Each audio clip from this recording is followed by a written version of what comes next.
Well, hello and welcome to Cannes for the next stage of the Longines Global Champions Tour and the Global Champions League. All of that is going to be coming up this afternoon, well into the evening as well, for all of you that enjoy seeing the world's best over the next 3 days in this classic stage of the tour. It's been a long time being a part of the tour and continues to grow and grow every year. Now, we're going to concentrate first of all on the Global Champions League, the team competition, as it begins to unfold in 2018. Did I say two key team members of the week are alongside me. Pier Giorgio Bucci, who's part of the home team, the Cannes Stars, and Olivier Philippart's part of the leading team, the London Knights. Great to see you both. Love to see you here.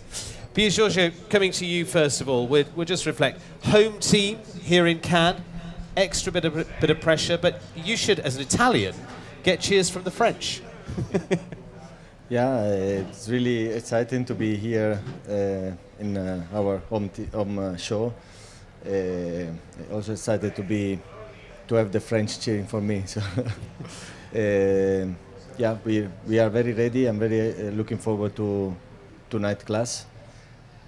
Hope for the best. Now, who are you teaming up with? Who's your teammate here, and how does that work? Jane Richard Phillips is here, Sergio Alvarez Moya is here, and me. Tonight, Jane and me are competing for the team, and let's hope we will do for sure our best. Let's hope it will work out, and then for the Saturday class we will see what happens. Yeah. Absolutely. Yeah. Sergio Alvarez Moya that we can see there on the screen. He's had a very good season so far, and it's using all of you within the team, which brings me nicely on to you, Olivier, because you're part of the team that are leading at the moment, the London Knights. I can see the smile coming across your face at that one. Teaming up with Ben Mayer again here for you. Yes, I think last week was great, so I think we want to start off the same way as we did last week, and these two horses are in good shape, so we'll keep the same for today, and then hopefully we can keep it the same for Saturday.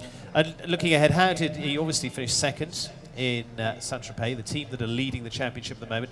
What was it like competing with Ben, and how did you feel Saint-Tropez went?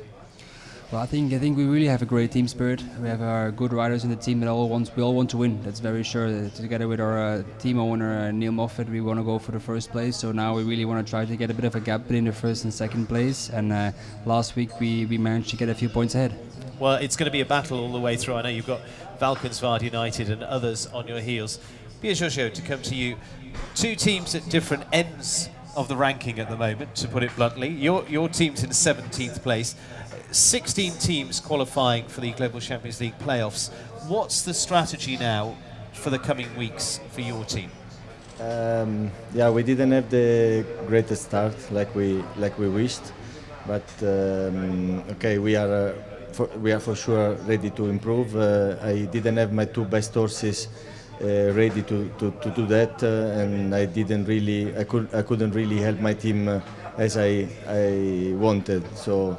But for sure we're gonna attack. We are strong enough, and they can start to feel our pressure from far. But absolutely, you've been talking to me about the horses you've got coming up. Catwalk is a fantastic horse that's back into action, and Casello coming back into it as well for you.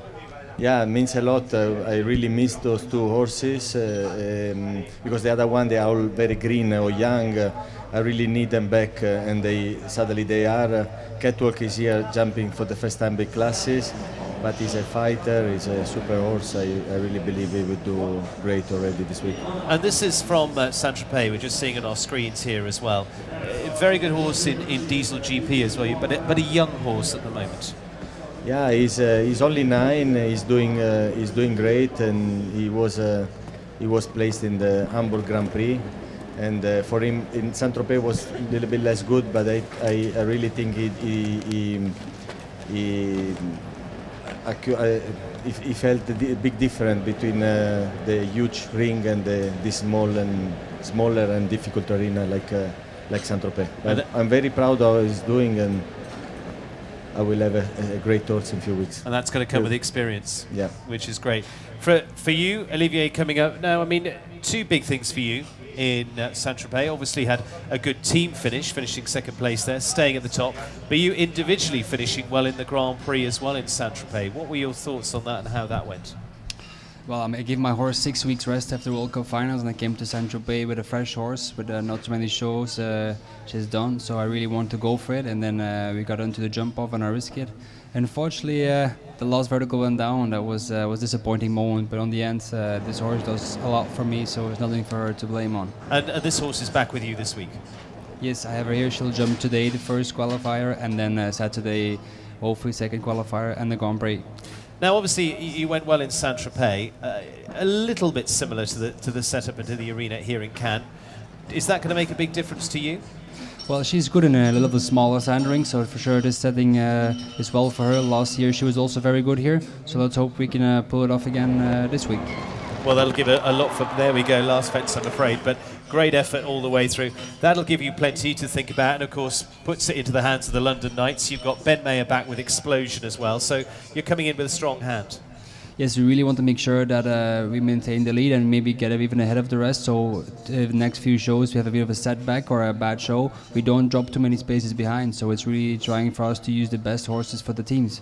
Well, absolutely, and all the way through. Pierre-Georges, good luck for your team as well, here with the home team, the Cannes Stars. Let's just have a little look at the clears of the teams, because that's what it's all about, is jumping those clears. So which are the teams that are producing the most clears right the way through? And I don't think you'll be too surprised when you see this one, because let's have a look.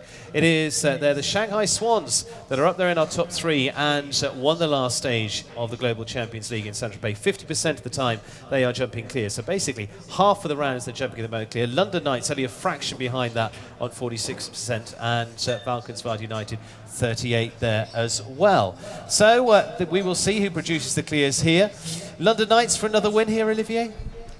We'll give it a try anyway, yeah? Cannes Stars, the home team, going to stop them? Yeah, maybe we start from here. You will? Yeah, we try. Watch it here. It's going to be the upward swing of the Cannes Stars, the fight back for the rest, or will it be a cruise ahead, further ahead of the table for the London Knights? We'll just have to wait and see. Pierre-Georges Bucci and, of course, to Olivier Philipparts. Good luck to both of those and to the teams in the Global Champions League. That's coming up very, very shortly. See you in a few minutes.